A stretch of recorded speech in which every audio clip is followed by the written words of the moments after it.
نحمدہ ونصلی علی رسولہ الکریم اما بعد۔ پھر اس کے بعد کیا ہوا؟ آپ صلی اللہ علیہ وسلم اپنے گھوڑے پر سوار ہوئے اور مدینہ منورہ کا رخ کیے۔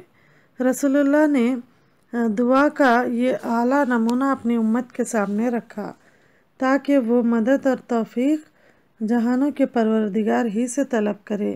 نبی صلی اللہ علیہ وسلم نے اپنی امت کے لیے یہ بات واضح فرما دی کہ فتح اور مدد ہو یا ہار اور ہر صورت میں دعا مطلوب ہے، کیونکہ دعا عبادت کا مغز ہے۔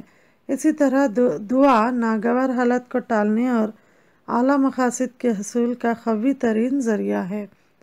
دعا دلوں کو اپنے خالق سے جوڑ دیتی ہے، جس کے نتیجے میں سکون اور اطمینان اور ثابت قدمی حاصل ہوتی ہے۔ یہ دلوں کو بہت بڑی روحانی قوت دیتی ہے اور اس طرح احساسات اور خیالات بلندیوں کو چھوتے اور انعامات کی طرف شوق سے بڑھتے رہتے ہیں۔ جنگ کے خاتمے پر آپ صلی اللہ علیہ وسلم نے تیاری کی اور مسلمانوں کی صف بندی کی تاکہ رب تعالیٰ کی ثنا بیان کرے۔ یہ پختہ ایمان کی روشن دلیل ہے اور اسی سے یہ اظہار ہوتا ہے کہ وہ جو چاہے کرے۔ وہی ہے جو تنگی اور ترشی میں مبتلا کرنے والا ہے اور کشادگی پیدا کرنے والا ہے۔ وہی ہے عطا کرنے والا اور روک لینے والا۔ اس کے حکم کو نہ کوئی روک سکتا ہے، نہ کوئی رد کر سکتا ہے اور نہ کوئی ٹال سکتا ہے۔ یہ عبادت گزاروں کو عبادت کی اعلیٰ منزلیں طے کروانے کے لیے بہترین طرز عمل ہے جو معبود کی عظمت اور بڑائی دلوں میں بٹھاتا ہے۔ اسی طرح عظمت اور جلالت کا واضح ترین اظہار حمد و ثنا کے ذریعے سے ہوتا ہے۔ دشمن کے مکر و عزائم سے باخبر رہنا۔ مشرکوں کا لشکر میدان جنگ سے سمٹ گیا تو رسول اللہ نے جنگ کے فوراً بعد حضرت علی رضی اللہ عنہ کو بھیجا تاکہ معلوم کیا جائے کہ دشمن کا اب کہاں کا ارادہ ہے۔ آپ صلی اللہ علیہ وسلم نے حضرت علی رضی اللہ عنہ سے فرمایا، ان کے پیچھے پیچھے جاؤ اور معلوم کرو کہ ان کے ارادے کیا ہیں۔ اگر کفار گھوڑوں کو اپنے ساتھ لے کر چل رہے ہیں اور خود اونٹوں پر سوار ہے تو وہ واپس مکہ جانا چاہتے ہیں، اور اگر وہ اپنے گھوڑوں پر سوار ہو کر اونٹوں کو ہانک رہے ہیں تو پھر سمجھ لو کہ ان کا ارادہ مدینے کا ہے۔ قسم ہے اس ذات کی جس کے ہاتھ میں میری جان ہے، اگر ان کا مدینے پر حملے کا ارادہ ہوا تو میں خود ان کی طرف بڑھ کر ان سے ضرور جنگ کروں گا۔ حضرت علی رضی اللہ عنہ کہتے ہیں کہ میں ان کے پیچھے گیا تاکہ دیکھوں کہ ان کے ارادے کیا ہیں۔ جب میں نے دیکھا تو انہوں نے گھوڑوں کو اپنے پہلوؤں میں رکھا ہوا تھا اور اونٹوں پر سوار تھے۔ ان کا رخ مکے کی جانب تھا۔ تو اس سے کیا نصیحتیں اور عبرتیں ملتی ہیں ہمیں؟ آپ صلی اللہ علیہ وسلم دشمن کی نقل و حرکت پر کڑی نظر رکھے ہوئے تھے اور ان کی سرگرمیوں سے باخبر تھے۔ آپ صلی اللہ علیہ وسلم کی سنگین حالت کا اندازہ لگانے کی صلاحیت اور معاملات کو بھانپنے کی مہارت سے ظاہر ہوتا ہے کہ اگر دشمن مدینہ کی طرف پلٹتا تو آپ صلی اللہ علیہ وسلم مشرکوں سے لڑنے کے لیے بالکل تیار تھے۔ اس سے یہ بھی معلوم ہوا کہ آپ صلی اللہ علیہ وسلم کو حضرت علی رضی اللہ عنہ پر بھرپور بھروسہ اور اعتماد تھا اور آپ کو لوگوں کی بڑی پہچان تھی۔ اسی طرح یہ واقعہ حضرت علی رضی اللہ عنہ کی دلیری کی بھی دلیل ہے، کیونکہ سیدنا علی رضی اللہ عنہ اس نازک مرحلے میں تھے کہ لشکر کی نگاہ آپ پر پڑ جاتی تو مشرکین مکہ آپ کو شہید کرنے کی کوشش سے ہرگز نہیں رکتے تھے۔ یہ بات ہمارے سامنے ہے کہ رسول اللہ جنگ کے بعد زخمی اور شہداء کے احوال دریافت کرنے کے لیے کچھ دیر میدان جنگ میں قیام کیے، شہداء کے دفن کا حکم دیا، اپنے پروردگار کی ثنا کی اور دعا فرمائی۔ اسی دوران حضرت علی رضی اللہ عنہ کو دشمن کے احوال دریافت کرنے کو بھیجا۔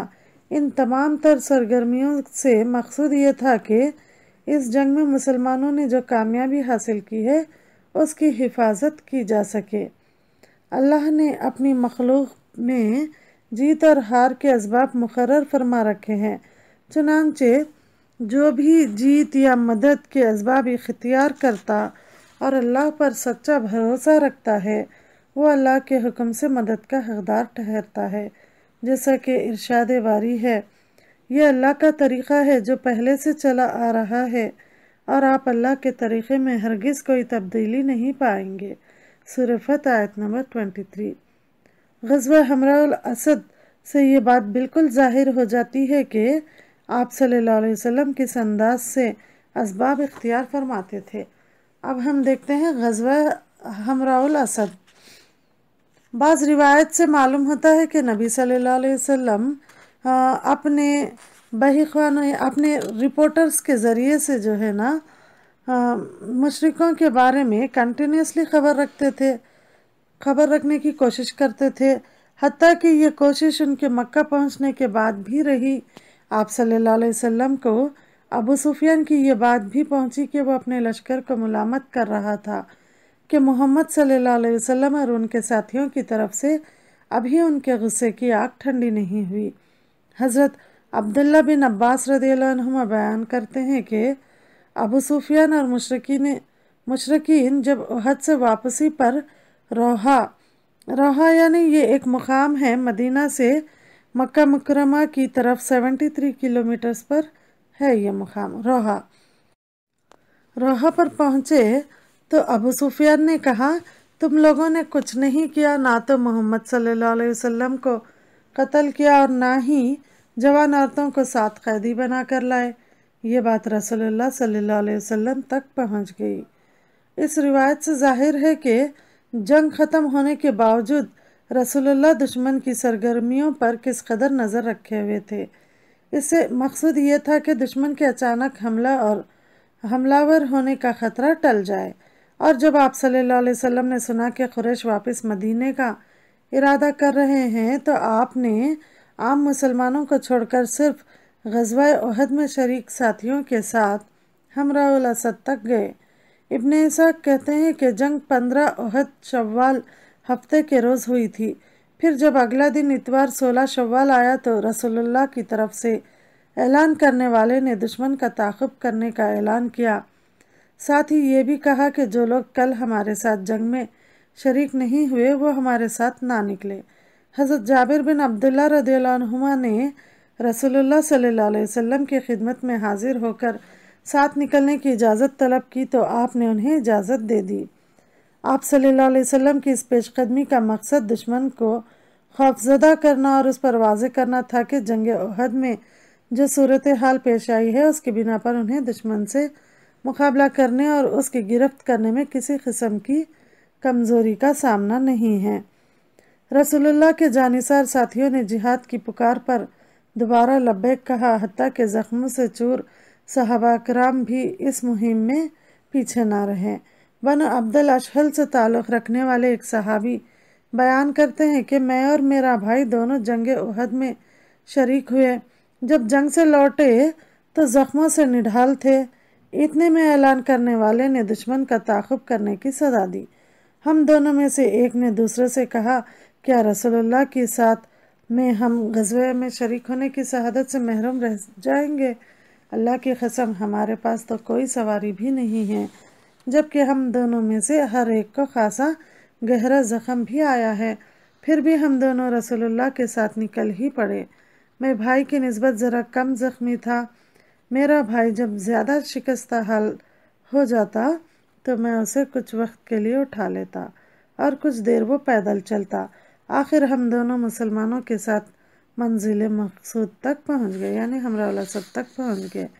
رسول اللہ حمراء الاسد تک گئے اور مشرکوں کے لشکر کے قریب پہنچ گئے۔ 3 دن مشرکوں کو چیلنج کے طور پر وہاں قیام کیے، مگر دشمن کو سامنا کرنے اور مقابلے میں آنے کی جرأت نہ ہوئی۔ آپ صلی اللہ علیہ وسلم نے صحابہ کو خوب آگ جلانے کا حکم دیا، جس کے نتیجے میں وہ بیک وقت 500 الاو روشن کر دیتے تھے۔ معبد بن ابو معبد خزائی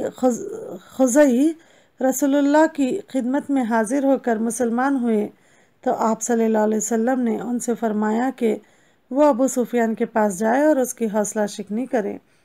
حضرت معبد رضی اللہ عنہ سے روحا میں جا ملے۔ اسے معبد رضی اللہ عنہ کے مسلمان ہونے کا علم نہیں تھا۔ ابو سفیان نے معبد سے پوچھا،